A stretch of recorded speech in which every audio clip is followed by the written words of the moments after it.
우리 하나님의 말씀 나같이 일어나셔서 함께 봉독하도록 하겠습니다. 역대상 4장 10절 말씀입니다. 역대상 4장 10절 함께 하나님의 말씀 짧으니까 한번 보겠습니다.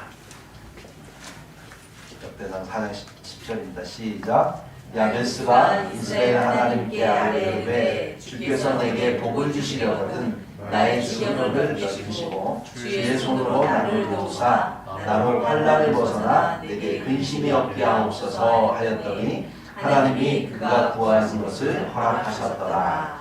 야베스가 이스라엘 하나님께 아뢰되 주께서 내게 복을 주시려거든 나의 지역을 넓히시고 주의 손으로 나를 도우사 나로 환난을 벗어나 내게 근심이 없게 하옵소서 하였더니 하나님이 그가 구하는 것을 허락하셨더라. 아멘. 네, 감사합니다. 모두 앉으시고요. 오늘 설 연휴죠. 설 연휴에 맞는 말씀을 함께 여러분들 나눠야 되는데 그리스도의 편지가 52주로 되어 있습니다. 그래서 시리즈로 쭉 그냥 제가 진행을 하도록 하겠습니다. 오늘은 그리스도의 편지 내용 중에 하나님을 믿지 않는 이유, 사람들이 예수를 믿지 않는 이유를 계속해서 얘기하고 있는데요. 그 중에 하나가 뭐냐면 내가 원하는 신을 믿고 싶다는 거예요. 사람들이. 하나님은 내가 원하는 신의 모습이 아니라는 거죠. 나는 이런 신을 원한다. 네. 그래서 제목을 이런 신이기를 이렇게 잡아보았습니다. 우리는 행복을 원합니다. 무엇이든 삶에 풍족했으면 좋겠죠. 무엇이든 하고 싶은 거 다 하고 싶고 하는 일마다 다 잘 됐으면 좋겠고 아멘. 사람들에게 인정받고 싶은 마음 또 누구보다도 높이 올라가서 존경받고 싶은 마음도 우리에게 있습니다. 건강하게 오래 살고 싶은 마음도 있고 또 죽어서도 많은 사람들이 오래도록 기억해 줬으면 하는 그런 마음도 있습니다. 이것은 저를 포함한 이 세상에 태어난 모든 사람 모두의 바람인 것입니다.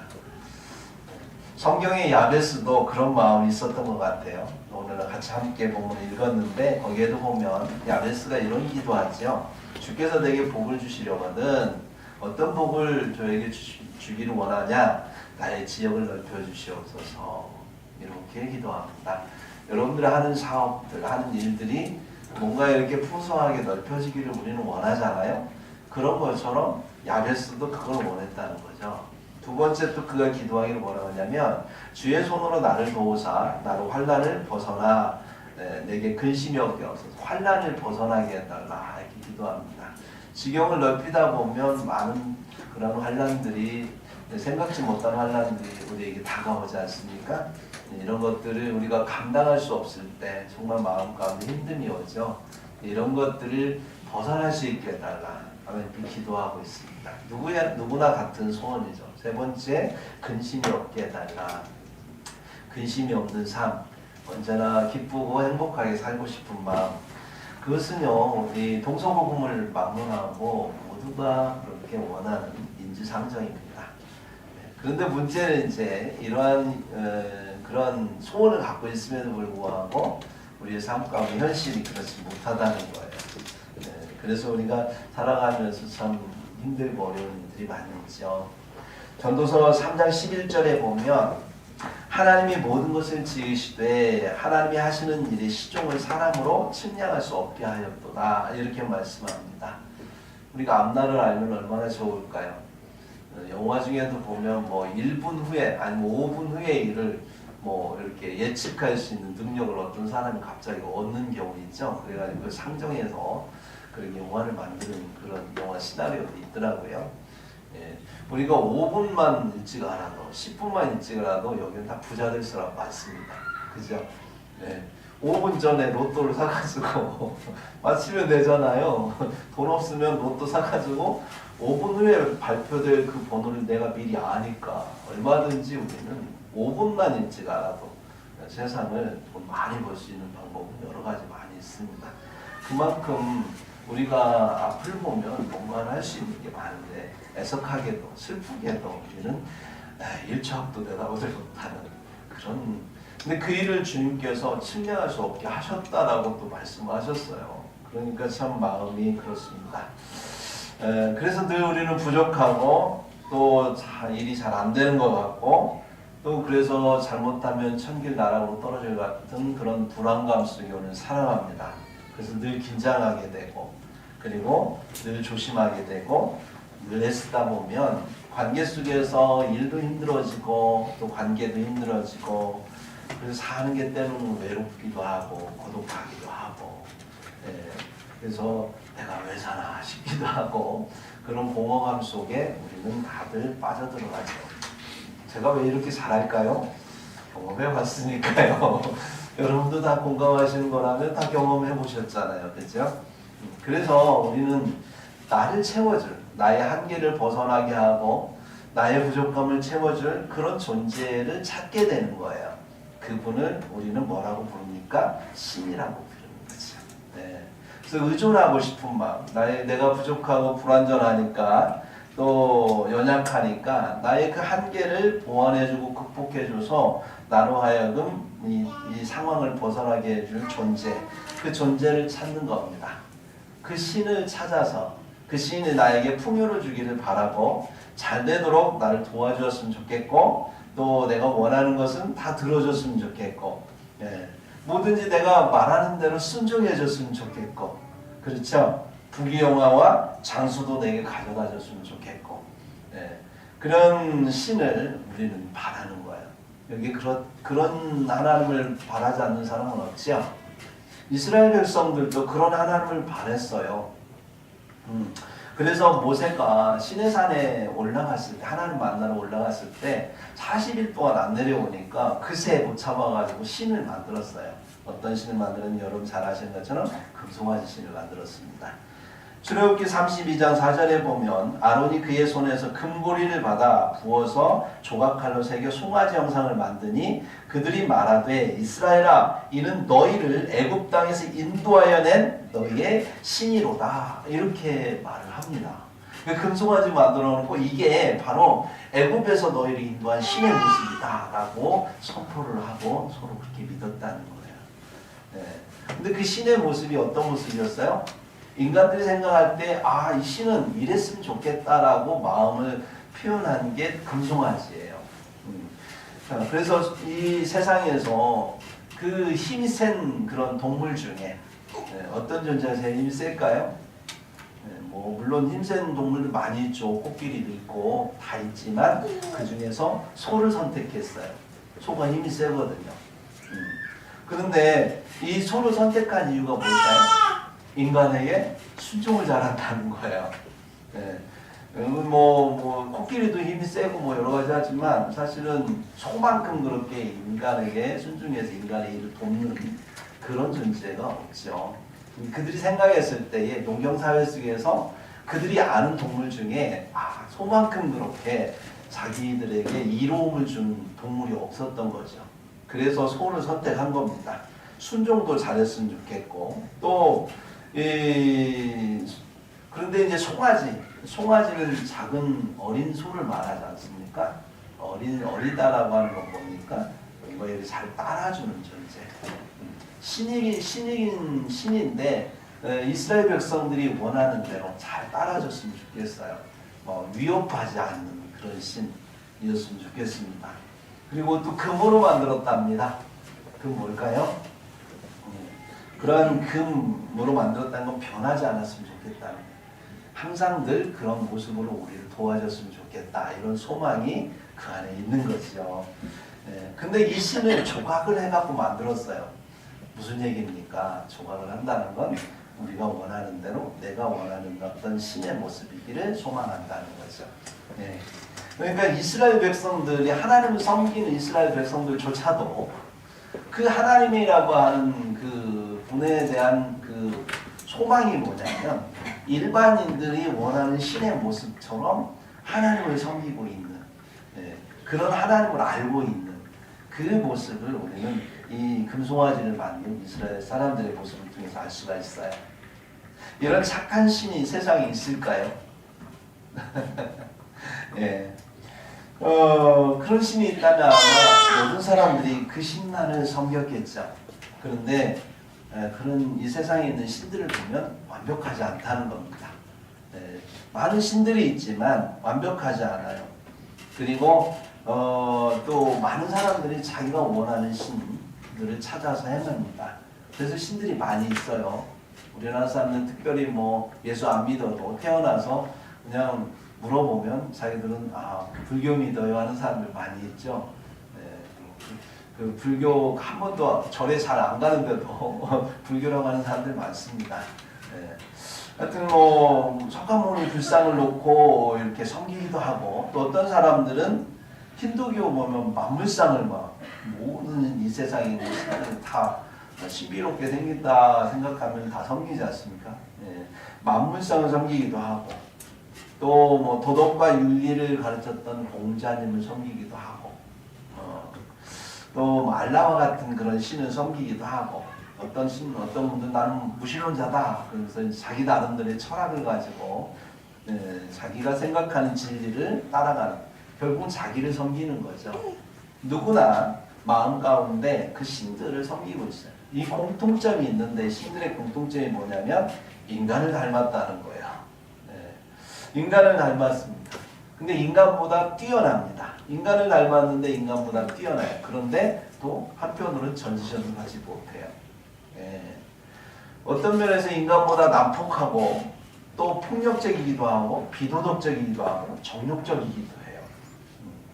어떤 참 인간보다 어떤 부분에서는 사악한 부분이 있는 것 같기도 해요. 보통적인 인간보다. 근데 그런 신들을 표현한 게 보면 대표적으로 그리스 로마 신화에 보면 그 신화들의 내용에 보면 대부분 그렇습니다. 제우스하고 이 아프로디테가 결혼을 했잖아요. 신이 결혼을 합니다. 그 아기를 낳아요. 그리고 자식도 낳고 가족을 이룹니다. 굉장히 인간적이죠. 왜 인간적일까요? 인간의 마음에서 투영해서 만든 신들이기 때문에 그렇습니다. 그 신들도 서로 싸우더라고요. 서로 도둑질하고, 막 불을 도둑질해가지고 막 그것 때문에 재앙을 당하기도 하고, 또 바람도 나고, 근친상간도 범하고, 살인하기도 하고. 인간이 가지고 있는 모든 어떤 죄악상을 신들도 가지고 있는 모습을 보게 됩니다. 인간이 섬기는 신들 중에 뭐 다 그런 건 아니겠지만, 뭐 부처님 같은 건 그러지 않으니까요. 그런 이제 다양한 신들이 있는데, 왜 그런 신들이 그런 모습을 하고 있을까? 왜 인간 같은 모습을 하고 있을까? 그건 결국 인간의 마음에서 투사해서 만들었기 때문에, 만들어진 신이기 때문에 그렇다는 거예요. 그래서 심리학적으로 보면 그러한 이 신의 모습을 뭐라고 표현하면, 심리학에서는 집단 무의식의 현상이라는 거예요. 이 집단을 이루고 있는 사람들의 무의식 속에 있는 걸 투사해갖고 만든 것이 신이다, 이렇게 표현을 합니다. 그러니까 우리 마음 가운데 이런 분이 있었으면, 이런 존재가 있어서 오늘 도와주었으면 하는 그런 마음이 우리 가운데 있는데, 그런 집단의 어떤 지정학적 위치에 따라, 그들의 어떤 문화적 위치, 정신적인 상황에 따라서 투사해갖고 만들어진 신들, 이런 신들이 바로 우리 인간적인, 한마디로 말해서 우상이라고 보시면 돼요. 마음을 투사해서 만들어진 신. 그래서 성경에 골로새서 3장 5절은 뭐라고 그러냐면, 그러므로 땅에 있는 지체를 죽이라. 곧 음란과 부정과 사욕과 악한 정욕과 탐심이니 탐심은 우상 숭배니라 그랬어요. 그러니까 우상을 만드는 이유, 어떤 신을 만드는 이유는 뭐냐면, 나의 탐심을 투사해서 그 마음을 채우고자 하는 인간의 마음이라는 거지. 그래서 그걸 하나님은 우상이다 라고 생각을 하고 말씀하시고, 또 그것을 숭배하는 것은 곧 탐심의 발로다, 이렇게 얘기하는 것입니다. 그러니까 우상은 실제하지 않는 거라는 거죠.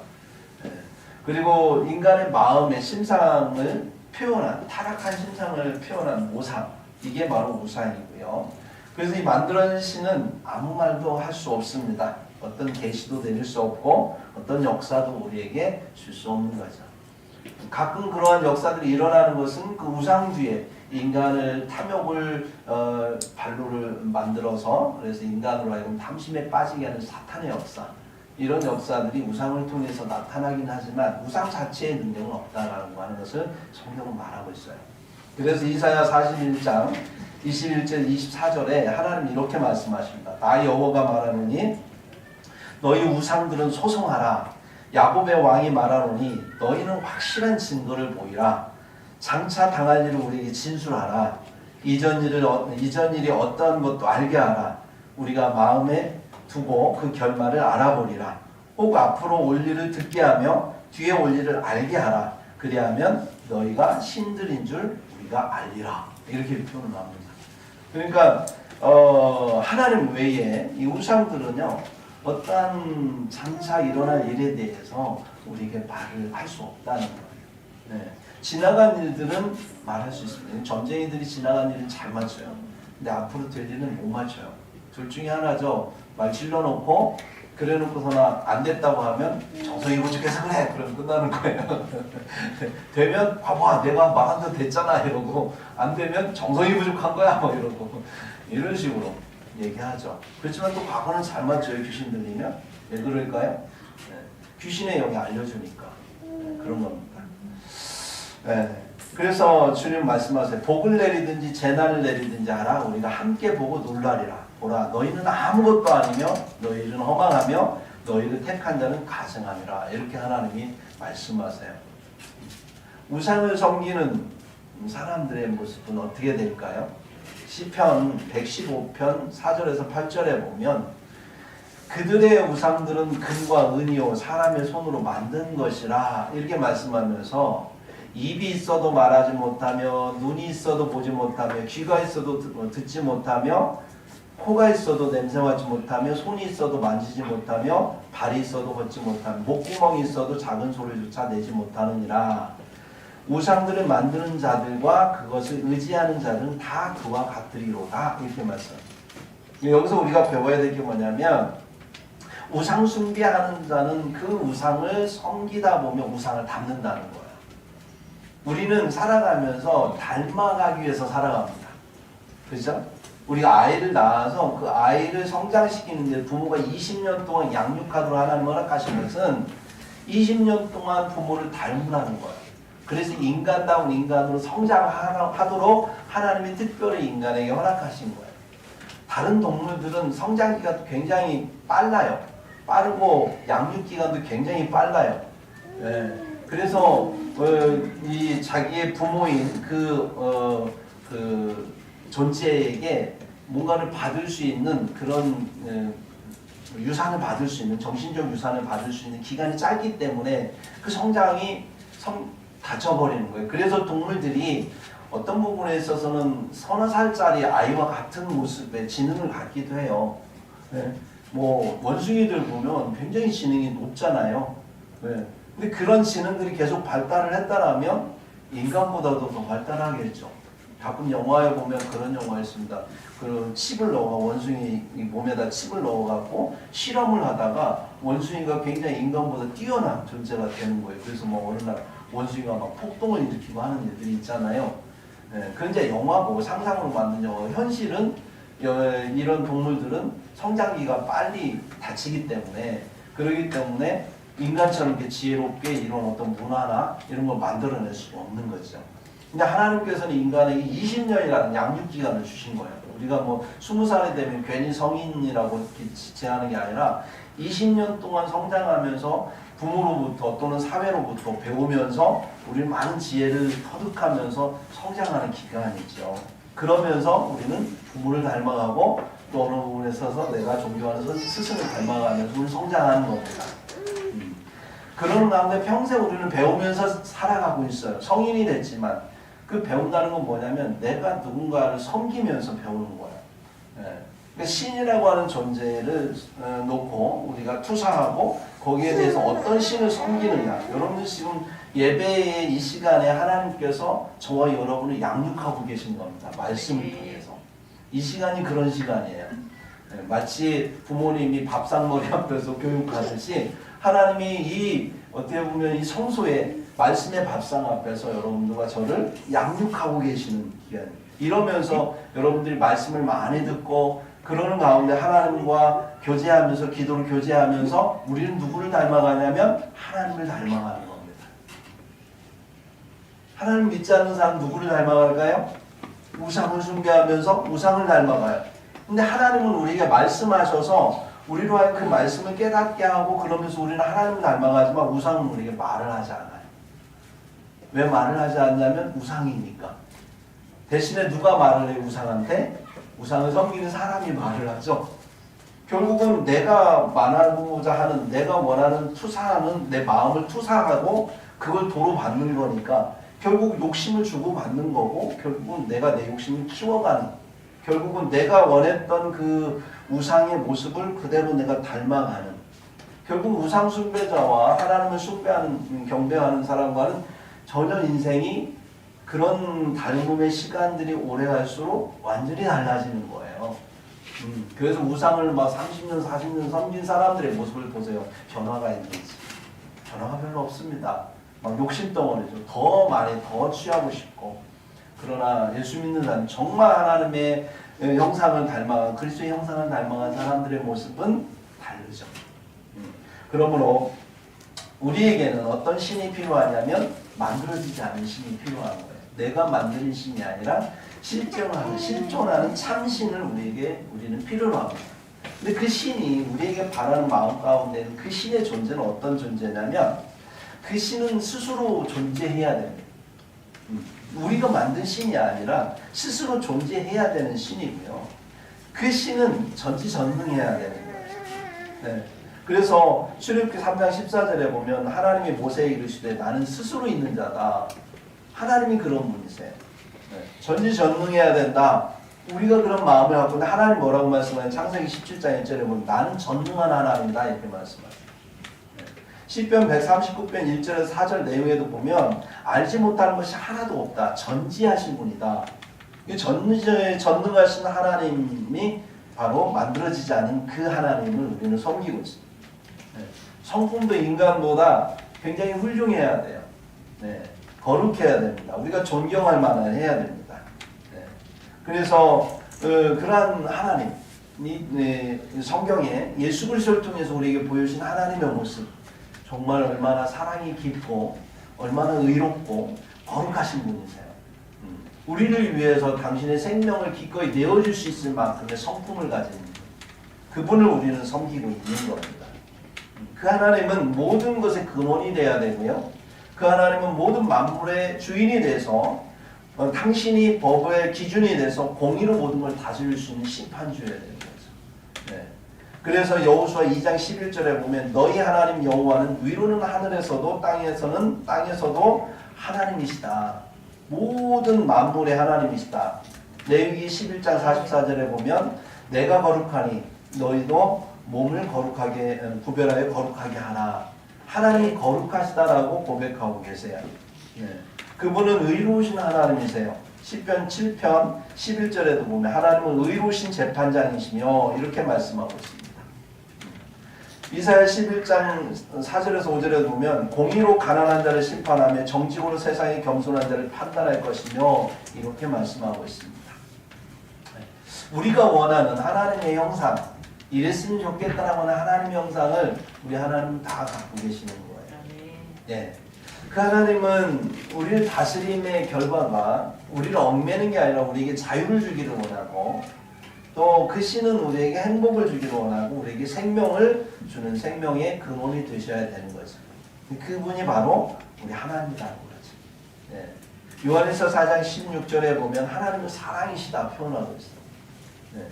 민수기 27장 16절에도 보면 여호와 그의 모든 육체의 생명의 하나님이시죠. 생명의 근원 되시는 하나님. 창세기 21장 34절에 보면 영원하신 여호와의 이름을 불렀으며 하나님 자체가 영원하신 분이다. 처음과 끝이 없는 그런 분이다라고 하나님을 소개하고 있습니다. 우리는 이런 하나님, 만들어진 신이 아니라 이미 계신 하나님을 섬기고 있다고 하는 겁니다. 그래서 그런데 우리가 주의할 점이 있어요. 하나님을 섬김에도 불구하고 주의할 점이 뭐냐면 이스라엘 백성들처럼 우리도 하나님을 섬길 수 있다는 거예요. 이스라엘 백성들이 만났던 하나님은 참 하나님임에도 불구하고 그들은 그 하나님에 대해서 어떻게 인식했냐면 금송아지와 같이 인식하고 있다는 거예요. 우리가 오늘날도 하나님을 섬기고 있지만 각자가 믿는 그 하나님, 같은 성경을 보고 있음에도 불구하고 내가 믿는 하나님이 혹시 금송아지일 수도 있다는 것을 우리는 생각해야 돼요. 하나님이 말씀하시는 말씀을 통해서 내가 원하는 하나님이 아니라 하나님이 당신을 나에게 소개하고 싶은, 나에게 알려주고 싶은 그 하나님을 내가 믿어야 되는데, 그게 아니라 내가 원하는 신, 이랬으면 하나님 이랬으면 좋겠다라고 하는 신을 우리는 착각하며 믿을 수 있다는 것을 우리는 주의해야 됩니다. 금송아지 신앙, 때로는 산당 신앙. 그러니까 이스라엘 사람들이 금송아지를 버렸지만 산당 신앙이 있었어요. 산에다가 당을 짓고 거기에서 자기 맘대로 섬기는 거죠. 하나님이 원하셨던 건 예루살렘 성전에 와서 제사하는 걸 원했습니다. 정통으로 하나님이 말씀하신, 하나님이 모세에게 보여주고 그 모세에게 보여준 대로 하나님이 만든 그 성전에 와서 제사하기를, 예배하기를 원하셔요. 이게 정통이에요. 그런데 멀다고 안 오고 귀찮다고 안 오고 그러면서 가까운 곳에 산당을 짓고 그냥 여기서 내가 예배하겠습니다. 이런 신앙. 그게 뭐냐면 산당 신앙이에요. 오늘날 그리스도인 가운데도 그런 거죠. 내가 원하는 대로 내 마음대로 신앙생활하는 거, 이게 산당 신앙인 거예요. 하나님이 원하는, 주일날 와서 함께 예배하는 걸 하나님이 원하시고 하나님 앞에 주일을 지키는 것, 꼭 뭐 교회 가서 예배해야 돼? 뭐 그런 거 있잖아요. 그러나 모여서 예배해야 될 이유가 있는 거예요. 물론 혼자 예배할 수 있습니다. 그게 예배가 아니라는 게 아니에요. 어쩔 수 없는 상황에서 내가 몸이 아파서 아니면 또 교회 나올 수 없는 환경이 그래서 하나님 다 이해하세요. 문제는 하나님이 좀 지적하신 건 뭐냐면 그러지 않는 상황인데 게을러서 나태해서 그냥 내 맘대로, 그냥 하나님이 지시하는 건 내 맘대로, 이런 내가 생각한 대로 이런 식으로 행동하면서 예배하는 걸 하나님이 경계하신다는 거지. 그러므로 우리가 살아가면서 어쩌면 하나님을 사랑한다고, 그리고 하나님을 섬긴다고 하면서 내가 만든 신은, 내가 만든 하나님을 내 마음속에 섬길 수 있다라는 그런 생각을 하나님 앞에서 우리가 가지면서 혹시 하나님 안에서 내가 하나님이라는 우상을 내 마음 가운데 섬기고 있지는 않은가 라고 하는 부분의 시간 함께 돌아보았으면 좋겠습니다. 하나님이 말씀하신 대로 그 말씀에 순종하여서 내가 하나님을 선택하고 섬길 것인가, 아니면 하나님임에도 불구하고 내 탐욕에 의해서 내 생각대로 우상, 하나님이라는 우상을 섬길 것인가, 그것을 우리는 이 시간에 선택을 해야 되는 것입니다. 그 지금의 선택이 쌓이고 쌓여서 여러분의 인격을 만들 것입니다. 그 인격의 열매가 결국 내가 그리스도를 닮을 것인가, 아니면 내 탐욕대로 세상 속에 어떤 신을 닮을 것인가, 그것은 저와 여러분이 누구를 지금 선택하느냐에 따라서 우리의 성품은 그렇게 바뀌게 될 것입니다. 여호수아는 말씀합니다. 여호수아 24장 15절에 만일 여호와를 섬기는 것이 너에게 좋지 않게 보이거든 너희 조상들이 강 저쪽에서 섬기던 신들이든지, 여기 강은 어떤 강이냐면 애굽에 그 이집트에 있던 나일강을 말하는 겁니다. 나일강 저쪽에 섬기던 신들이든지, 또는 너희가 거주하는 땅에 있는 아모리 족속의 신들이든지 너희가 섬길 자를 오늘 택하라. 오직 나와 내 집은 여호와를 섬기겠노라. 이렇게 말씀합니다. 하나님 우리에게 하나님 섬기든 섬기지 않든 그 또한 하나님 우리에게 자유를 주셨습니다. 그러나 그 자유에 대한 책임을 또 하나님 우리에게 물으실 것입니다. 그러나 하나님 우리에게 참신이기를 원하시고, 또 하나님 당신을 닮아서 영원한 하나님의 형상을 가진, 그리스도의 형상을 가진 저와 여러분이 돼서 영원한 행복을 하나님 나라에서 꿈꾸고 살아가기를 하나님은 소망하신다는 것을 우리가 믿고, 오늘도 하나님을 섬기기로, 또 내가 만든 하나님이 아니라 하나님이 말씀하신 그 하나님을 제대로 알고 섬기는 저와 여러분 되기를 예수 그리스도의 이름으로 축복합니다. 기도하겠습니다.